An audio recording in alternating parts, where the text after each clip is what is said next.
नमस्ते everyone.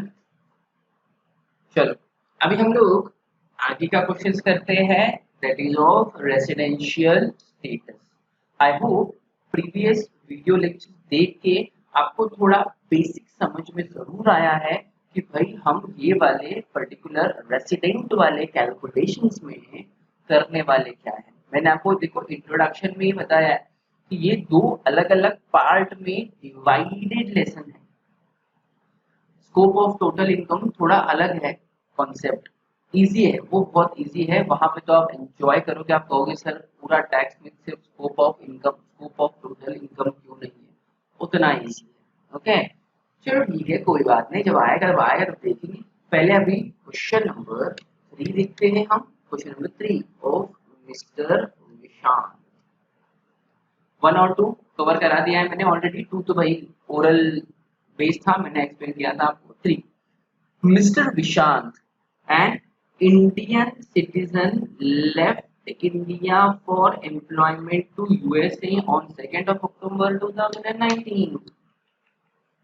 English आता है पढ़ने? आता होगा जरूर, हाँ बोला रहेगा आपने। पढ़ा हुआ समझ में कितना आता है, सवाल वहां पे है। देखो इंग्लिश को पढ़ने में और उसको समझने में देयर इज अ डिफरेंस। आप यहाँ पर अगर चीजों को समझोगे ना, अगर अपने दिमाग पे जोर डालोगे, आई होप डालते हो कभी कभी से नहीं, तो आपको एक चीज क्लिक होना चाहिए। पहला क्या क्या कि भाई इंडिया का बंदा इंडिया छोड़ के जा रहा है, लेफ्ट इंडिया। लेफ्ट का मतलब इंडिया छोड़ के जाना, राइट लेफ्ट वाला लेफ्ट नहीं, मार खाओगे। Left India for employment, job के लिए वो इंडिया छोड़ दिया, डैश डैश। कहाँ गया वो? यूएसए गया, उसका पर्सनल डिसीजन है, हम कुछ नहीं करेंगे। कभी गया?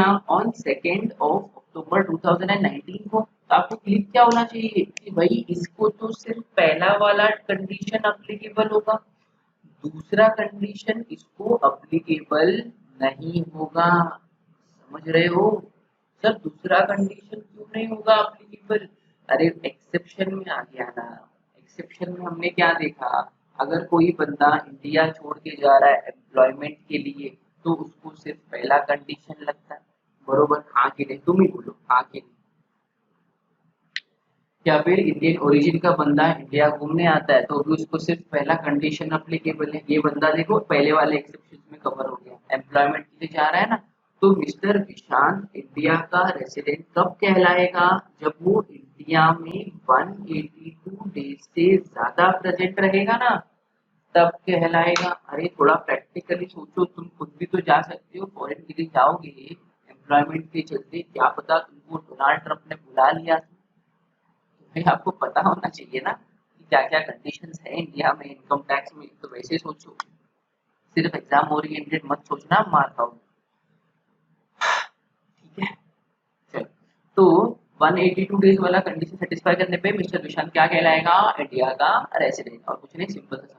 Is he a resident during the assessment year 2020-21? बताएंगे भाई, बताएंगे, कैलकुलेट करेंगे। रुको, is there any other condition which it is possible to treat him as a resident? पहले पहला तो देख ले, बाद में दूसरा कंडीशन देखेंगे। तो हम लोग क्या करते हैं, सबसे पहले क्वेश्चन नंबर 3 का आंसर क्या लिखते हैं? Ascertainment of mister Vishant is Indian citizen, left India for employment। Done। Arvind वाले सब में भी ऐसे कुछ लिखा था कि वो कहाँ का था। Number 2, mister Vishant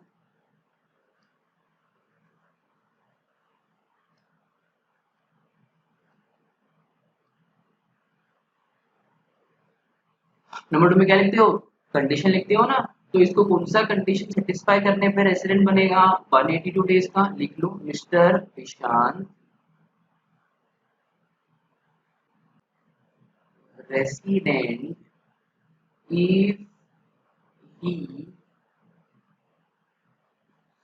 stays in India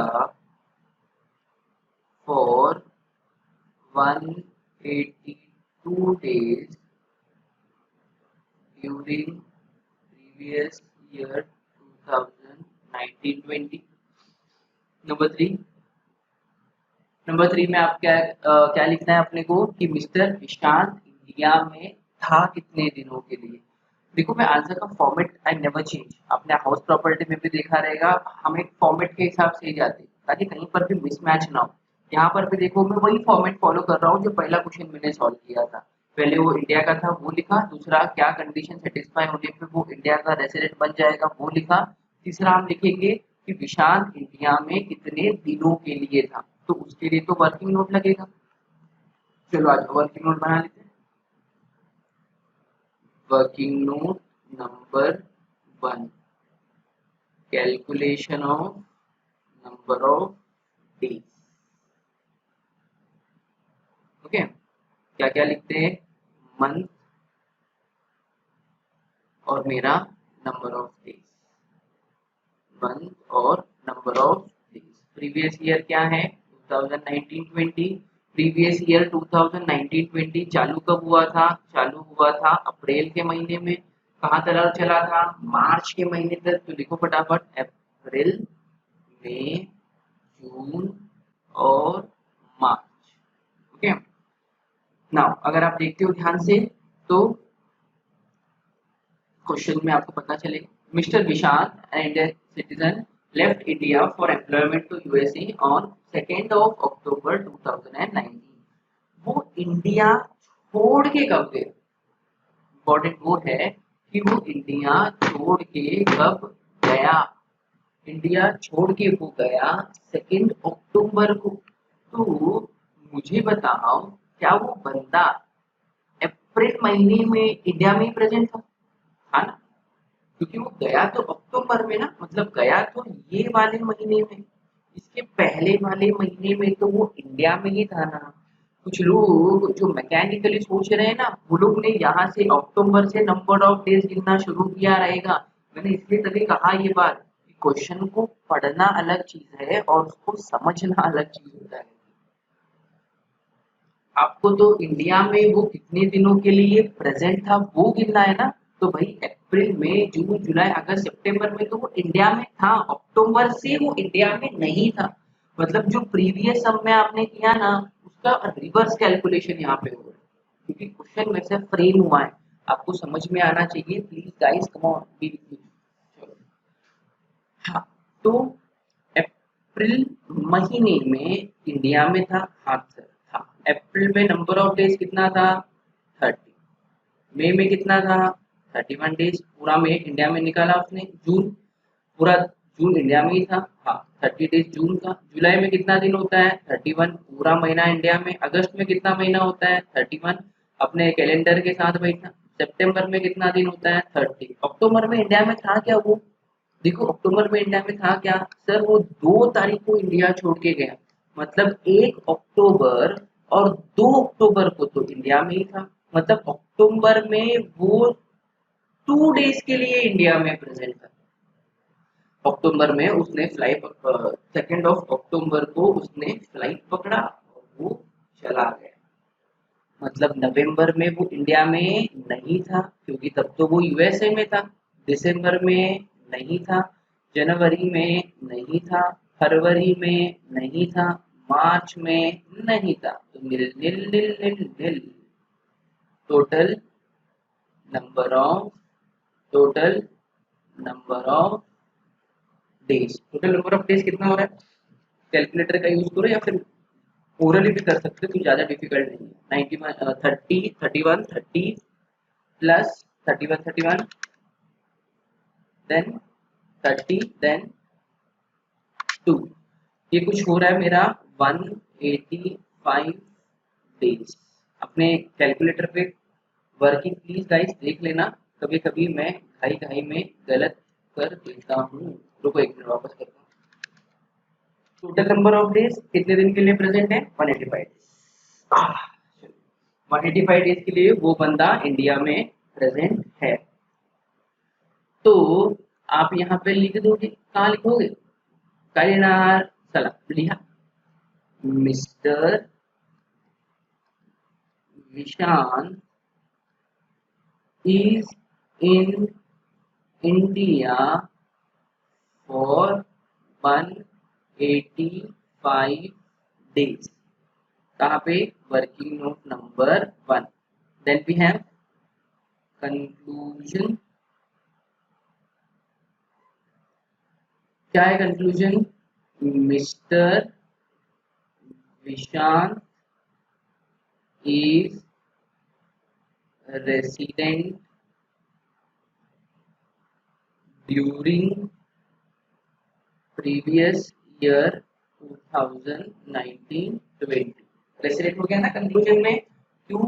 क्योंकि वो 185 डेज के लिए 182 डेज से ज्यादा इंडिया में प्रेजेंट था, दैट इज फॉर 185 डेज। लगा है? कॉपी करा, स्क्रीनशॉट लो, कॉपी करो, पॉज करो, कॉपी करो, जो तुमको ठीक लगे वो करो। क्या देन क्या आपका वर्किंग नोट, इसका भी आप कॉपी कर सकते हो। स्क्रीनशॉट लो, कॉपी करो, खुद से करोगे तो शायद मेरी आत्मा को ज्यादा शांति मिलेगी। Done guys?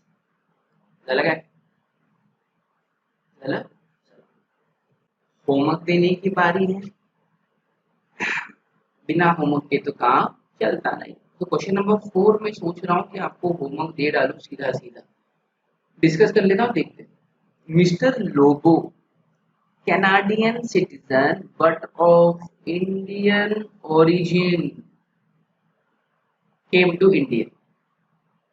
अच्छे से पढ़ो, लोबो है तो कनाडा का, लेकिन उसका रूट ओरिजिन कहाँ का है? इंडिया का। मतलब इसको कंडीशन कौन सा लगेगा? सिर्फ पहला कौन सा वाला? 182 डेज का कंडीशन सेटिस्फाई हुआ तो रेसिडेंट, नहीं सेटिस्फाई हुआ तो non resident. 60 days plus 365 days जो प्रीवियस 4 ईयर का था वो इसको अप्लीकेबल नहीं होगा। बराबर ना? समझा ना आपको? यहाँ पे अगर आपको डाउट आ रहा है तो मुझे आप मैसेज या फोन कर लेना, I am there for you, मरा नहीं हूँ। हाँ तो भाई वो इंडिया कब आया था? 1 अक्टूबर 2014 को for the first time his total stay in India was age. आया कब था? अक्टूबर 2014 को। तो वो 31 मार्च 2015 को 25 दिन के लिए था, 16 को 80 दिन के लिए था, 17 में 180 डेज के लिए, 18 में 125।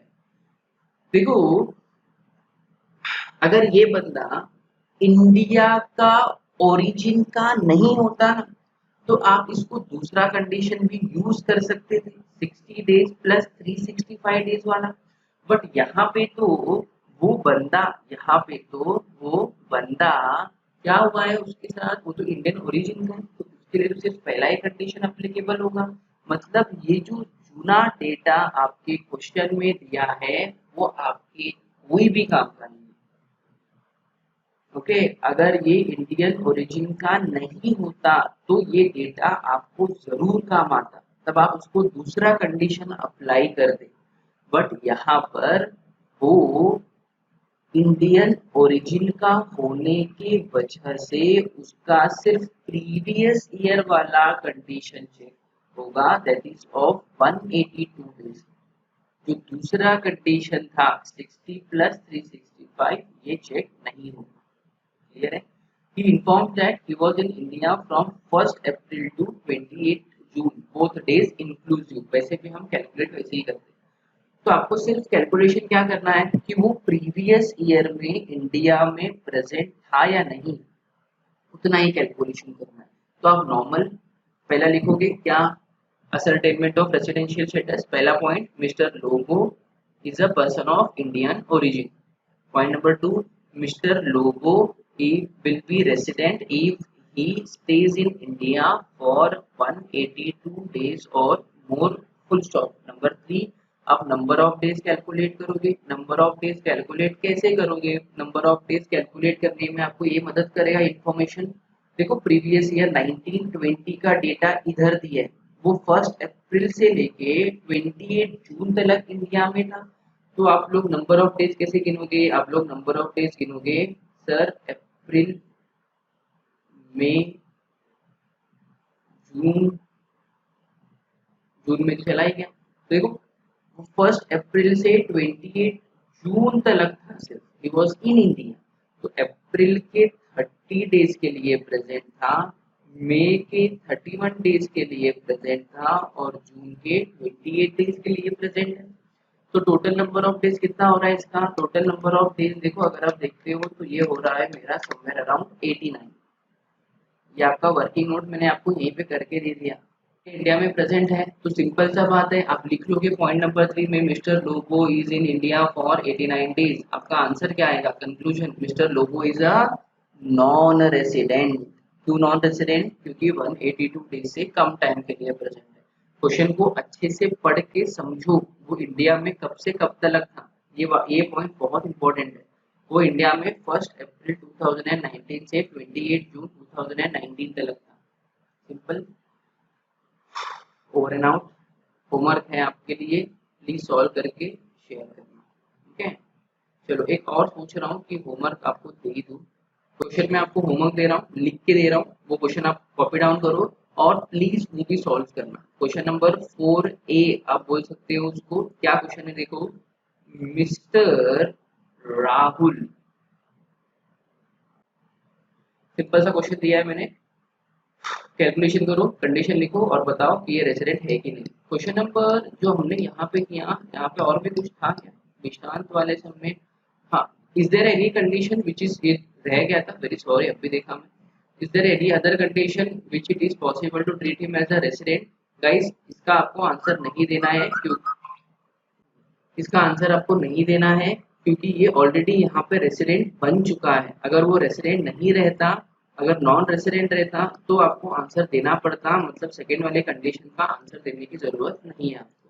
ओके, नाउ ये जो क्वेश्चन नंबर 4A है कॉपी कर लो स्क्रीनशॉट लेके। अब जो अपना अगला लेक्चर रहेगा, अगले लेक्चर में हम लोग क्या सीखने वाले, what is ordinary resident and not ordinary resident and how to calculate it, उसके बारे में हम लोग हमारे अगले वीडियो लेक्चर में सीखेंगे। तभी तक होमवर्क करके रेडी रहना, क्योंकि भाई concepts are important to understand. Okay, चलो बाय बाय, टेक केयर।